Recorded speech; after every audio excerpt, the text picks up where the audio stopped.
y dice, sacan la longitud, la altura máxima que podría tener ese perfil en ese panel, ¿sí? Esa sería la idea de esta tabla. Es decir, que en realidad uno usa esta después de haber dimensionado el perfil. Uno dimensiona por axiliflexión y lo verifica con esta tablita. Acá lo que entraría en juego sería la placa, porque uno en principio dice, bueno, el perfil me verificó para la carga axil que tiene y la flexión de viento en otra tabla que ahora la vemos. Y esta me está diciendo nada más si voy a estar o no en la deformación, en estas opciones de deformación. Entonces uno dice, ¿de qué depende esta deformación? Porque a mí en principio me parece que me daría lo mismo, que fuera la luz sobre 360. ¿Y a usted qué le parece? ¿De qué dependerá esto? Del cerramiento, claro, de lo que se banque o no la placa, porque por ejemplo si el fabricante de la placa me dice, no, mi placa puede tener una flecha de tanto, y bueno, y yo se la pasé con el perfil y la partía la placa, ¿sí? Es decir, que vino el viento, partió la placa, se fue el viento, la placa se cierra, pero quedó la marquita. Y entonces ustedes van, arreglan, vuelve el viento y se ve, ¿sí? ¿Entienden? Es decir, la deformación está en eso, digamos, en el deterioro del material, en lo visual más que nada. Es decir, uno podía tener algo así estilo hamaca paraguaya, en deformaciones y estable y seguro y que no va más allá, pero visualmente es espantoso. Así que uno está ahí y dice, uy Dios, esto se viene abajo. Lo primero que entra el cliente y sale despavorido el tipo. Dice, esto no puede ser. Así que el elegir una columna u otra acá significará si se me va a romper o no la placa, si voy a tener problemas o no con el cliente después. Bueno, esto entonces estaba en su versión de 40 y en su versión de 60, que es esta. Bueno, y después vienen las del terror, que las del terror son, para cada perfil hay 4 tablas.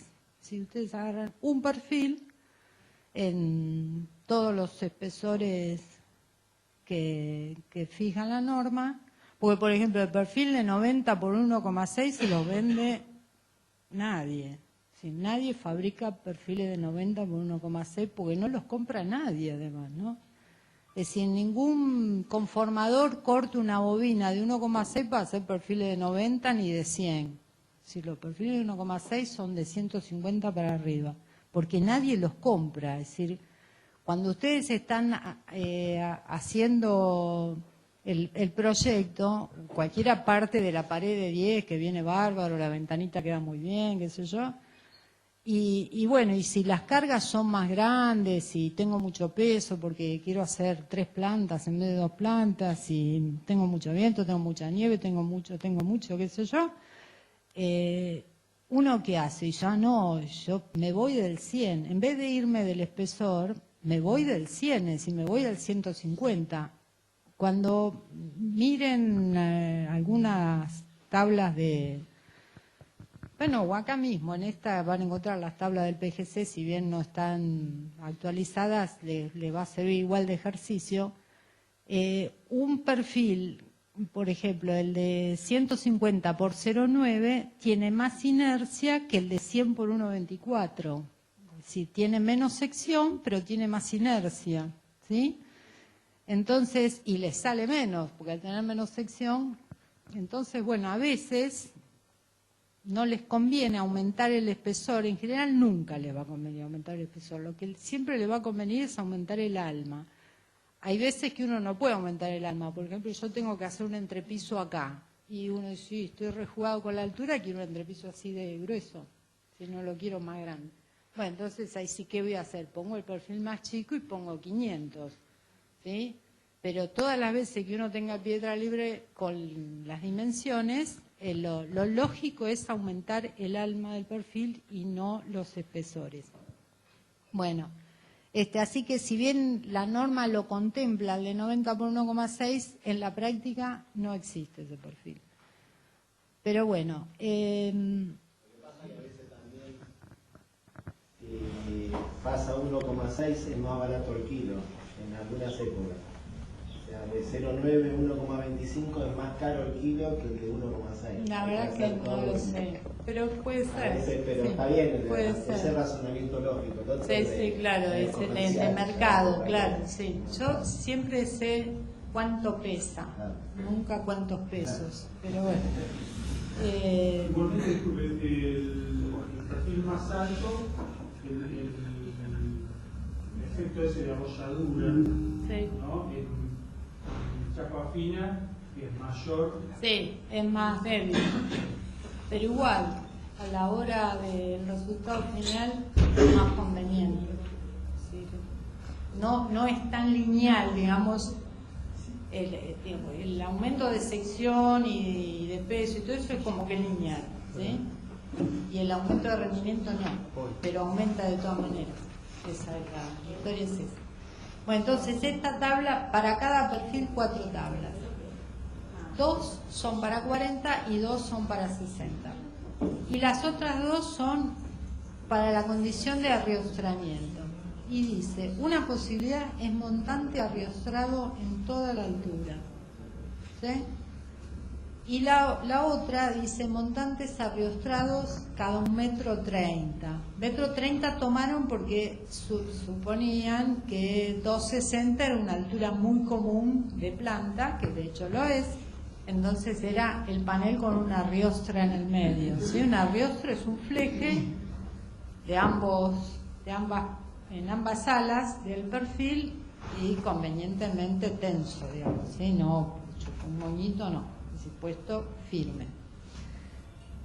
El tema de montante arriostrado en toda la longitud, antes nosotros considerábamos que una placa de fenólico o de OSB, con todos los tornillitos que comenta el fabricante que tiene que tener, significaba que una placa en una cara del panel era motivo de tener un panel arriostrado en toda la longitud. Lo mismo un entrepiso con un fenólico, finito, grueso, no importaba, bien atornillado, era una condición de arriostramiento. Bueno, el AISI en el que se basó el Silsoc 303 actual dice que esas placas solamente arriostran si están acompañadas de una chapa de acero, ¿sí? Una chapa ondulada de acero, que esté atornillada en el valle, ¿sí? Es decir, que es el 100% de los casos de nuestra vida que tenemos un fenólico. Es decir, no pasa jamás eso, ¿sí? Porque hay gente que pone chapas en las paredes, ¿sí? Por ejemplo, en Ushuaia se ve muchísimo por un tema de mantenimiento, así no la pintan nunca, qué sé yo. Pero nadie la atornilla. Bueno, sí, en una pared puede ser que la atornillen en el valle, pero en una cubierta, ¿quién la va a atornillar en el valle? Nadie. Entonces, bueno, decir que según nuestro Silsoc no podemos considerar que estamos arriostrando algo, y además, bueno, dice que la placa tiene que cumplir con ciertos valores, coeficientes, qué sé yo, que nosotros ni sabemos si lo cumplen, porque nosotros no hacemos ensayos, esas cosas son para otra gente, para nosotros no. Así que no sabemos. Bueno, el punto es que el AISI más moderno dice, miren, olvídense de lo diafragma de rigidización. Toda la rigidez del edificio tiene que estar resuelta en acero. Y los tipos habrán llegado a esa conclusión, yo supongo que tras algún incendio habrán dicho, che, se te fue el diafragma, porque en un incendio uno perdió, y si es así, claro, se quedó sin el fenólico. Así que tampoco parece mala idea. Los fabricantes de perfiles dan chocho. Vendamos, claro, y vendemos y ya estamos todos contentos. No, pero en serio, sacando, digamos, las apreciaciones personales, parece como razonable. Uno dice, bueno, la estructura es de acero y toda su estabilidad depende de secciones de acero. ¿Sí? O O sea, se rigidiza, se puede rigidizar poniendo una chapa ondulada. ¿Cómo? Se puede rigidizar poniendo una chapa ondulada, por ejemplo, horizontal. Sí, según nuestro actual SILSOC, sí. Pero de todas formas, ese diafragma tendría que cumplir con unos valores que están puestos en el mismo SILSOC y que uno tendría que ir a corroborarlos con el fabricante. Si, por ejemplo, habría que ir a Maciza, por ejemplo, y preguntarle, che, ¿ustedes cumplen con estos valores? No, pero digo, yo hice una en planta baja, por Sí. una economía Sí. chiquita, poniendo los verticales y rigidizando con una chapa ondulada solamente. Poniendo cada 2 ondas, Sí. en la parte del valle, Sí. cada 2 ondas tornillos. Sí, muchos tornillos. Bueno, yo Eso es todo metálico, sí. pero es en planta baja, ¿no? Sí, bueno, está bien, la exigencia es menor, qué sé yo, Sería pero no cinco tiene un, por- digamos, 5 por 10. sí, no tiene un seguro. Es decir, hay montones de casas hechas así, digamos, sin otro tipo de arriostramiento, solamente arriostradas por un fenólico, más de mejor calidad, de no tanta, de qué sé yo, Profesor. hay montones. Hay montones y están en pie, digamos. Tampoco algo que sea común es que pasen las cargas máximas de diseño. Es decir, la carga de viento es una que tiene la probabilidad de ser excedida una vez cada 2 millones de años.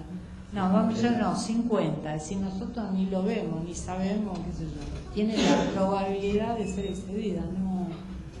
Es decir, los sismos, bueno, pueden pasar, no pueden pasar, qué sé yo. Es decir, si uno se puede quedar tranquilo, pero en el rigor de las cosas, es decir, no lo sabemos.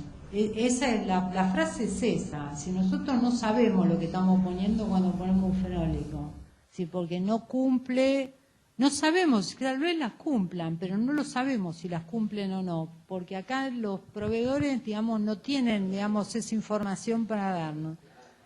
No se hace, digamos, listo. Y después de todo, por lo que sale un fleje, realmente, es decir, lo que tiene por ahí de hincha una cruz es que a la hora de ir a poner revestimiento como que les quedó un huevín ahí. Si es algo que se nota, es una... Bueno, no lo sé, pero el tema es, digamos, que constructivamente tiene sus contras, digamos, una cruz. Ahora, en cuanto a cómo trabaja, la claridad de funcionamiento que tiene es impecable. Es decir, si uno ahí se puede ir a dormir tranquilo realmente. Si no hay posibilidad de, bueno, sí, es algo que esté mal calculada, pero si no, tiene que funcionar siempre, no hay dime ni direte, digamos, es un 2 más 2 la cruz, listo. Es decir, a la hora de ir a poner la placa habrá que encontrar la manera de ponerla para que quede bien la placa. De huracanes que quedó el Tyvek a la vista, se Cancelló volaron las tejuelas, se volaron los revestimientos de PVC o lo que fuera y queda armada la casa con el Tyvek de vuelta. Y bueno, el punto es que en la condición actual de nuestro reglamento y en la condición de nuestro mercado, esta tabla de arriostrado en toda la longitud es un ni, digamos, que uno no sabría si usarlo o no, digamos, ¿sí? Y según las últimas recomendaciones de la ICI, dicen, olvídense, eso es lo que ellos recomiendan. Bueno, después pueden comparar ustedes valores, si quieren, miran, y van a ver que hay una diferencia más o menos importante en las cargas axiles, ¿sí? Bueno, lo que uno saca de esta tabla es para una carga de viento, una altura, siempre piensen que es una tabla para cada perfil, una altura que va a ser la altura del proyecto que ustedes tengan, una carga de viento que ustedes ya calcularon, ¿sí? Y bueno, y sacan los valores, digamos, que están puestos ahí en la grilla, son las cargas axiles que puede tomar. Es decir, lo que ustedes verifican acá es si la carga axial que tienen es más grande o más chica que el máximo que puede tomar, ¿sí? Si la manera de usarla es esta. Es decir, entran con la altura del perfil, con la carga de viento, y con esto sacan el N máximo que tiene y lo comparan con el N que ustedes calcularon, ¿sí? El N mayorado, ¿sí? Y la carga de viento, por supuesto que también es la mayorada. Todas estas tablas se usan con cargas mayoradas, salvo la que yo les decía que era la más feliz de todas, que era la deflexión. Fue la primera que vimos.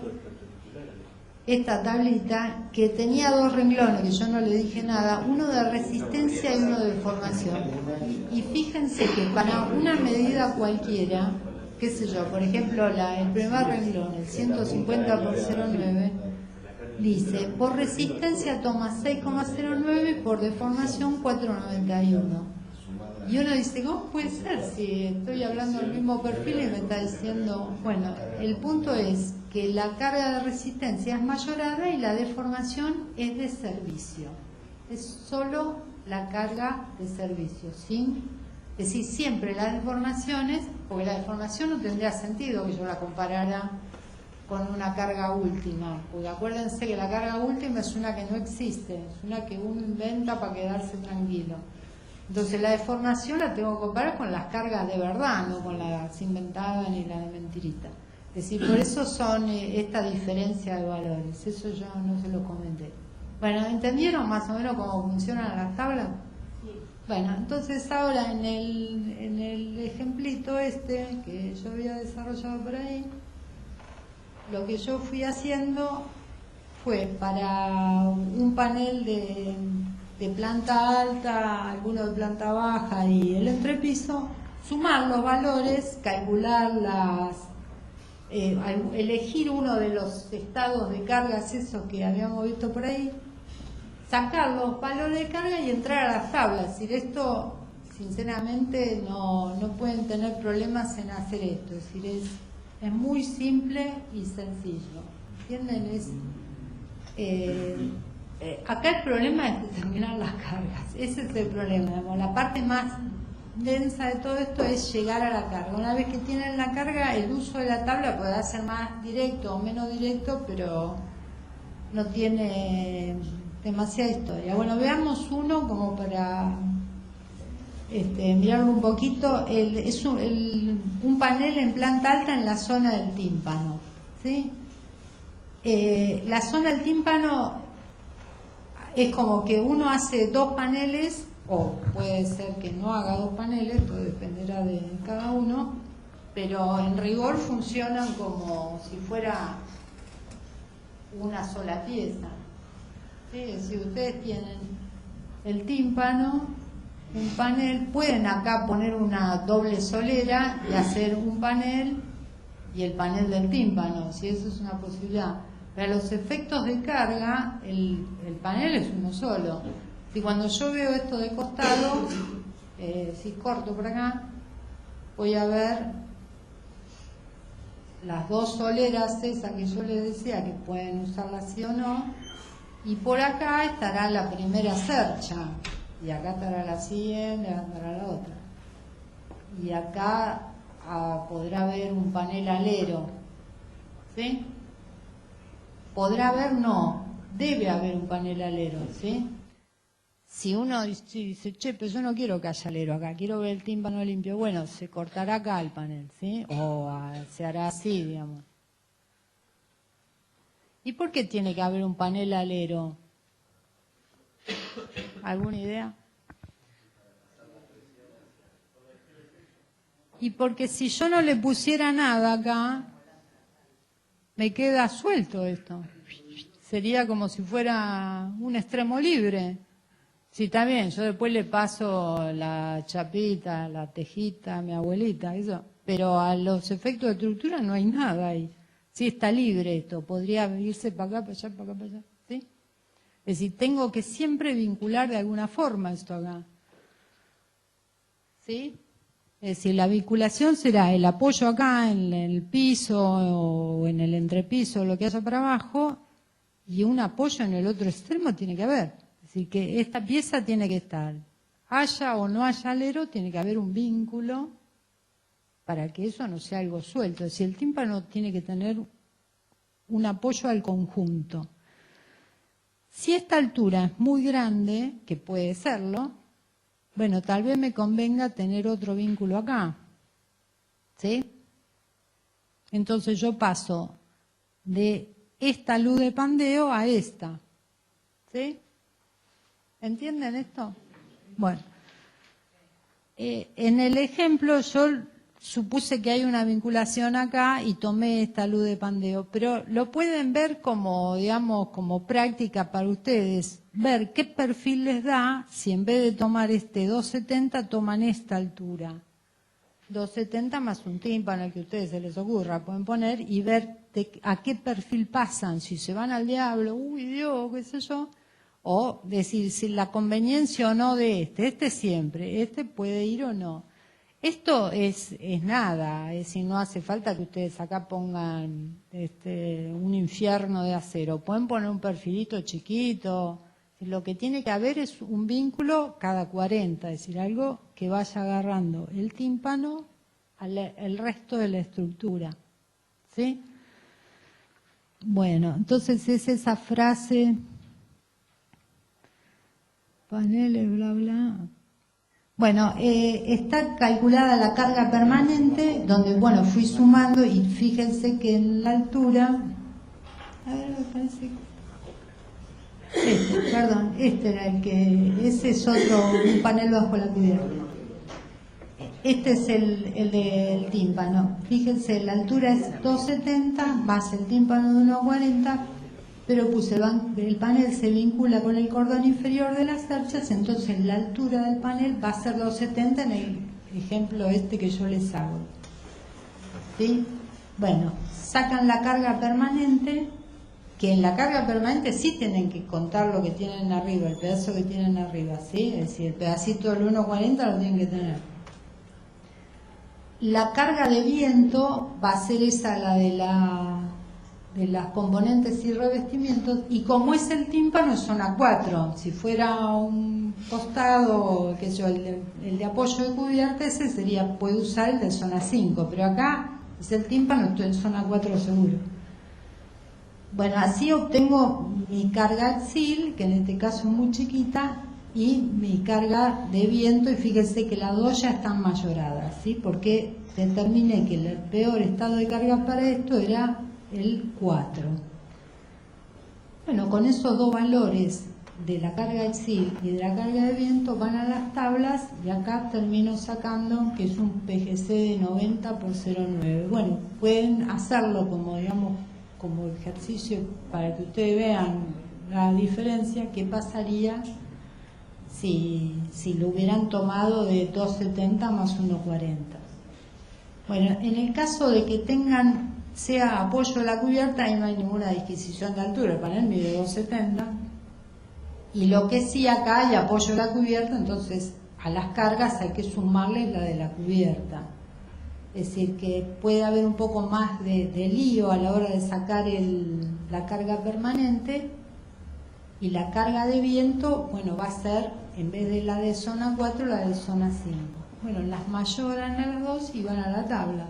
Es decir, no...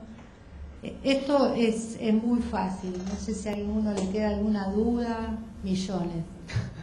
Mejor dicho... Ya es como que dicen a esta altura, ¿qué me importa? Pero bueno, miremos un poquito el del entrepiso.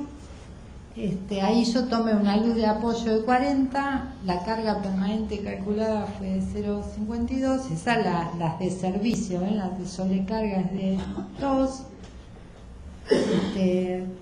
Sumando para el estado de cargas 2, obtenemos esa carga de 3,84, y sumando sin mayorar obtenemos la carga de servicio total. Con esos dos valores, 3,84 y 2,52, iría a esos dos renglones de la tablita del $1.000.000, donde decía deformación y resistencia. Bueno, acá salió el de 200 por 1,24, ¿sí? Es decir, es sencillísimo, lo van a... ¿Qué luz tiene? 4 metros. Este entrepiso tenía poca carga permanente. Uno que tuviera un entrepiso húmedo, si un hormigón, le debe dar 1,6 seguro. Bueno, y acá hay otros ejemplitos. El de planta baja. Pero bueno, es decir, es como que seguirlo un poco al cálculo, no nada más. Eso para que ustedes después lo miren con tranquilidad. Generalmente de planta baja va a tener mayor presión. Sí, sí, es lo razonable. Lo único que podría pasar sería el caso de un tímpano, de una casa, digamos, el muro de cierre del tímpano, donde la cubierta fuera de cabrio, por ejemplo, donde no hubiera cerchas, ¿sí? Entonces ahí no tienen posibilidad de esto de poner entonces tienen esta altura.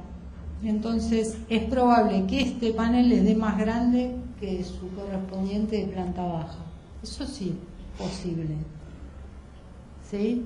Más si el de abajo no tiene carga de entrepiso. Supongamos que acá el entrepiso fuera paralelo a ese tímpano y no cargar el entrepiso, ahí le va a dar más grande el de arriba que el de abajo, porque tienen los dos la misma presión de viento, pero uno es muchísimo más alto. ¿Sí? A igualdad de cargas hay una diferencia de luces. ¿Sí? Bueno. Pero lo natural es que al haber un entrepiso que carga, seguro que el de abajo es el más desfavorable. ¿Sí? Bueno, ahora miramos un poquito lo de las cruces de San Andrés. Es decir, supongan que ustedes tienen las cargas horizontales. Acá en esta tablita están comparadas. Yo no me acuerdo si lo llevé todo al viejo método de las admisibles para digamos, seguir un razonamiento más sencillo. Acá no hay que usar ninguna tabla, sino nada más que el sentido común. Lo único que tienen que tener en cuenta era que unas eran de servicio y las otras eran últimas, así que las puse todas en de servicio. Si agarré la décimo y las dividí por 1,6. ¿Sí? Bueno, igual así todos siguen siendo muy grandes las decimos. Fíjense, 63 kilonewton contra 9, ¿sí? Es decir, siguen siendo importantes. Bueno, así que en este caso se dimensiona con las de sismo. Bueno, el planteo de hay una frase que yo acá escribí y después dije, ¿por qué escribí esta frase que tampoco escribí? Pero bueno, fíjense esa que dice, las cargas decimos la dirección de X son las máximas. Bueno, suponemos que podemos colocar colocar cruces en 6 sectores. Y esa que es muy alegre, dice, cada uno tomará un sexto de la carga total. ¿Ustedes qué opinan? Pongo 6 cruces, cada uno se lleva un sexto. ¿Sí? ¿No? ¿Sí? ¿Ni? Bueno, el punto será cómo son, de qué tamaño tienen las cruces. Porque si yo tengo claro, si son todas iguales, bárbaro, van a reparte iguales, si no hay ninguna que mande. Cuando yo estudiaba tenía un profesor que decía siempre piezas rígidas atraen los momentos, y ese es lo natural, es eso. Cuando yo tengo algo grande, ese se lleva toda la carga, lo más débil no puede llevar nada. ¿Sí? Es decir, la carga le pasa de largo, digamos, ¿sí? No lo puede tomar, se toma pequeñas cantidades. Es decir, si yo tengo esta carga y estas dos cruces, obviamente vinculadas por el socotroco del entrepiso, cubierta, lo que sea, que lo voy a dibujar así alegremente, y acá el piso, esta llevará una carguita y esta se va a llevar todo. ¿Sí? Es decir, así que acá es una suposición alegre, es decir, bueno, tenemos 63 kilonewton, ¿sí? Y bueno, supongamos que yo voy a tener 6 cruces iguales y cada una se llevará más o menos 10, ¿sí? Pero es toda una suposición para calcular, es decir, que cuando las cargas son grandes, hay que hacer un cálculo más bueno, digamos, que sería en este caso. Habría que haber hecho un cálculo mejor. Pero la idea era que supieran más o menos cómo funciona la cruz, cómo se calcula y no cuánta carga le llegó. Es decir, si para calcularlo muy bien habría que tomar un programa de cálculo y ver cómo se reparten las cargas. También hay que ver si las cruces de arriba van a ser iguales que las de abajo. ¿Sí? Es decir, que tampoco es algo que no siempre pasa. Ojalá siempre pasara, es decir, que uno tuviera muchas continuidades de muros y qué sé yo, pero los proyectos quedarían parecidos a lo que yo le había dibujado, una basura, ¿no? Pero bueno, el punto es que donde puedan poner una cruz, pónganla, no ahorren en cruces, porque no es nada en plata, porque son muy efectivas y porque la casa va a quedar mejor, es decir, no digan, no, esta está arriba y abajo no está, o al revés, no, pongan todas las que puedan poner, tomen los recaudos, es decir, una cruz que caiga en el entrepiso necesitará un refuerzo para tomarla la cruz, ¿sí? Sí. Por ahí, ¿cuántos tornillos lleva? ¿Cómo se calcula la cantidad de tornillos que lleva? Ahora lo vemos ahora, cómo se calculan los tornillos. También es muy sencillo, porque las uniones en steel todas funcionan a corte, y el cálculo de un tornillo a corte es muy simple, así que, pero ahora lo vemos, sí, porque no, bueno. Bueno, así que demos por bueno que toman un sexto, pero es decir, no es algo para tomarlo así para siempre, es decir, ¿sí? Es decir, es algo para analizar. Bueno, si yo tuviera una sola cruz, empecemos por algo más simple. Tengo una sola cruz y tengo una carga horizontal.